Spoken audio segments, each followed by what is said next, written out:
From the heart of Yerevan to all corners of the world, this is CivilNet's Daily News Digest for Wednesday, September 25th. I'm Paul Chaderjian. And I'm Titizian. In today's Digest, what were they thinking? 2 activists beaten after a protest talk to CivilNet. Plus, using IT to do social good and create change. And the first in many centuries, church leaders from around the world gather at Chaderjian. Later, one of the brightest stars of opera professes her fascination for Gomidas. 2 prominent activists who were beaten 2 weeks ago are speaking out.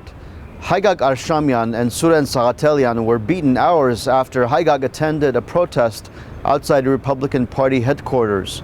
Citizens had gathered to express their opposition that Armenia would join a Russian-led customs union.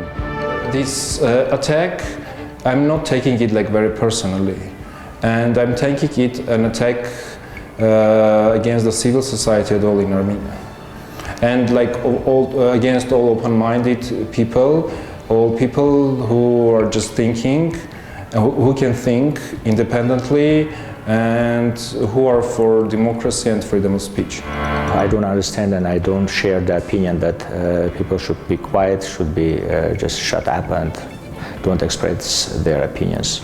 You can watch our full interview and hear what the men are saying about old KGB fear and intimidation tactics that no longer work. That interview right here on CivilNet.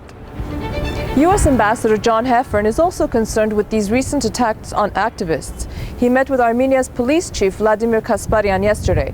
Following their meeting, the police issued a statement where they said that the ambassador was briefed about the ongoing criminal investigation. The statement goes on to say that Ambassador Heffern expressed hope that the police will, quote, fulfill their mission to protect human rights and public order. To date, police have only identified 2 of the men involved in the beating of 2 activists on August 25 after they left the sit-in at Yerevan City Hall. No one has been charged or arrested in connection with these attacks. The U.S. ambassador also attended the Social Good Summit in Yerevan last night. The 2nd annual conference was organized and hosted by Counterpart International Armenia and USAID. The event was moderated by CivilNet director Isabel Bayrakdarian.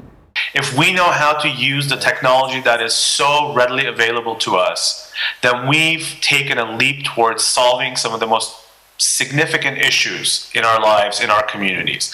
And we've seen that happen in Armenia. The global conference takes place over 3 days, and those involved meet in person and in cyberspace to present ideas on how they've come up with innovative solutions to help people using information technologies. At the IPE High School in Yerevan, 150 people gathered to hear 14 speakers, including several from the U.S. via Skype. Some of the solutions the speakers presented were how they use the internet to secure blood donations in time of need, how web-based games are helping tens of thousands of Armenian students do their homework, and how IT is also helping protect children. Armenian clergy from around the world have gathered at the Mother See of Holy Chaderjian for a historic 3-day church council meeting called the Bishop's Synod of the Armenian Apostolic Church.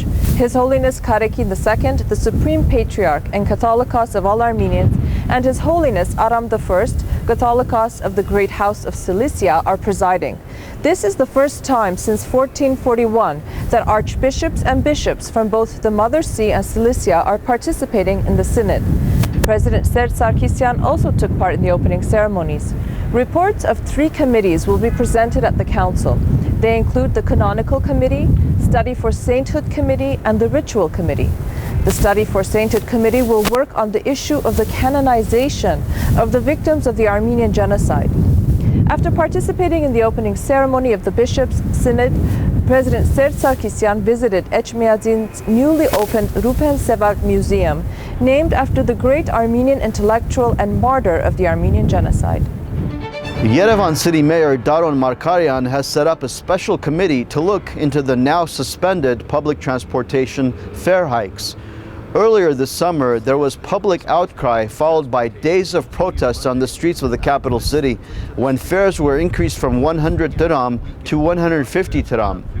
Different groups of activists and civic initiatives were able to maintain pressure on city officials to suspend the increase.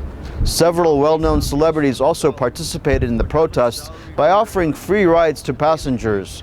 Once Mayor Markaryan reversed his decision, several activists continue to sit in at City Hall, demanding the resignation of 2 city employees in connection with fare hikes. President Bako Sahagyan, Baroness Caroline Cox, and other high-ranking officials participated in the opening of a brand new medical center in Stepanakert, the capital of Nagorno-Karabakh. The hospital boasts some of the most modern medical, diagnostic, and surgical facilities in the region.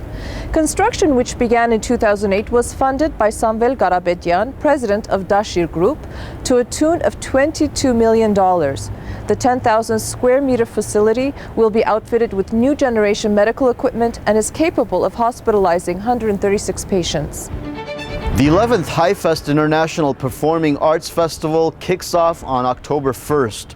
This year's festival will feature some 50 performances by artists from Georgia, Iran, Russia, Lithuania, the UK, Africa, and Argentina. In addition to all genres of theater, the festival features dance, street performers, and puppet theater, along with music, opera, and other performing arts. And coming up this weekend, we'll hear from soprano Isabel Bayrakdarian. She was in Armenia on Saturday. She talked to Paul about how global audiences react when first hearing Gomidas and Armenian music.